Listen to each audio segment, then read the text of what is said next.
Huwag maging mapagmataas kung meron ka ngayon. Huwag mangmata ng kapwa mo kung alam mong mas nakakaangat ka kaysa sa kanya. Tulad nga ng kasabihan, bilog ang mundo. Hindi pare-pareho ang ikot nito. Baka pagising mo, ikaw na ang minamata ng tao.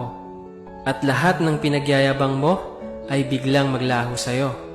Walang permanente sa mundo, tandaan mo. Kahit ikaw pa ang pinakamayaman, pag tinamaan ka ng sakit, lahat yan mawawala sa'yo. Ugaliing maging mapagkumbaba, meron ka man o wala. Kasi pag nawala ka sa mundo, lahat ng yaman mo maiiwan yan sa lupa. Ikaw lang ang mawawala. Pero yung kabutihang pinapakita mo sa kapwa mo, di yan mawawala.